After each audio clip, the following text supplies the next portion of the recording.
ہمارا یہ شہر کراچی یہ تعلیم کا شہر ہے، یہ روشنیوں کا شہر تھا، لیکن ہماری اس بے حسی نے اس شہر کو کیا بنایا؟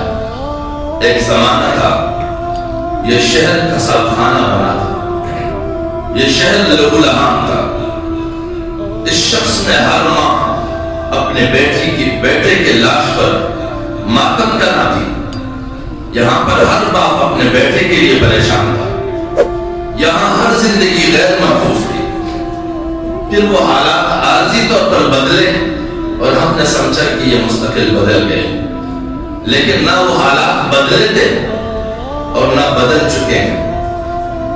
1 سال قبل شاید میں نے عرض کیا تھا کہ کراچی میں پھر سے نئے حالات لائے جائیں گے، کراچی میں پھر سے خون بہایا جائے گا، کیونکہ ارباب اختیار چاہتے ہیں کہ یہاں پر ہمیشہ قومیں باہم دست و گریبان رہیں، اور پھر قومی واقعات اور مسائل کو سنجیدگی سے حل کرنے کے کئی ذرائع ہیں، لیکن ان سارے ذرائع کو چھوڑ کر محض نفرت کے ذریعے کو اٹھا کر اس کو بنیاد بنا کر قوموں کے حقوق دلانا یا قوموں کو آزادی دلانے کی کبھی بھی کامیاب نتائج برآمد نہیں ہوئے۔ وہ ہمیشہ رد عمل کے نتیجے میں رد عمل ہوتا ہے، اور رد عمل میں کبھی بھی مثبت نتائج کسی بھی قوم نے نہیں پائے۔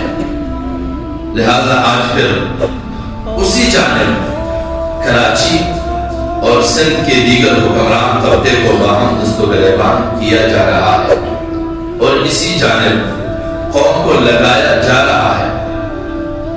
ہماری یہ درخواست ہے کہ خدا کے لیے اہلیان کراچی پر رحم کیا جائے، اور جو لوگ اہلیان کراچی کے اپنے آپ کو غمخوار سمجھتے ہیں، اپنے آپ کو رہنما سمجھتے ہیں، انہیں چاہیے ہے کہ وہ ان ارباب اختیار کے سامنے درخواست کرے کہ اگر آپ چاہتے ہیں کہ کراچی سندھ سے الگ ہو تو خون بہائے بغیر الگ کرو۔ خون بہا کر الگ کرنے کا کیا فائدہ ہوگا کہ ہر در و دیوار پر ہمارے قرابت داروں اور رشتہ داروں کے خون کے نشانات کئی سالوں تک ہمیں دکھائی دیتے رہیں گے۔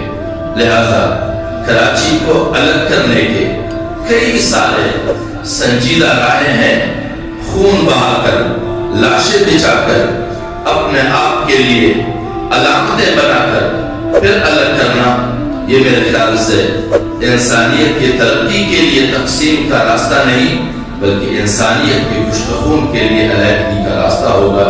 اللہ کریم ہمیں توفیق بخشے کہ ہم ان حالات کو سمجھ سکیں، اور تعلیم کو ہم واقعتاً وہ مشعل راہ بنائیں کہ جس سے راہیں دیکھی جاتی ہے۔ تعلیم کو ہم صرف دیواروں پر ٹانگنے اور منصبوں کے حصول کے لیے استعمال نہ کریں، ہم اپنے آپ کو ایک باشعور اور سنجیدہ قوم بنا سکیں۔ وآخر دعوانا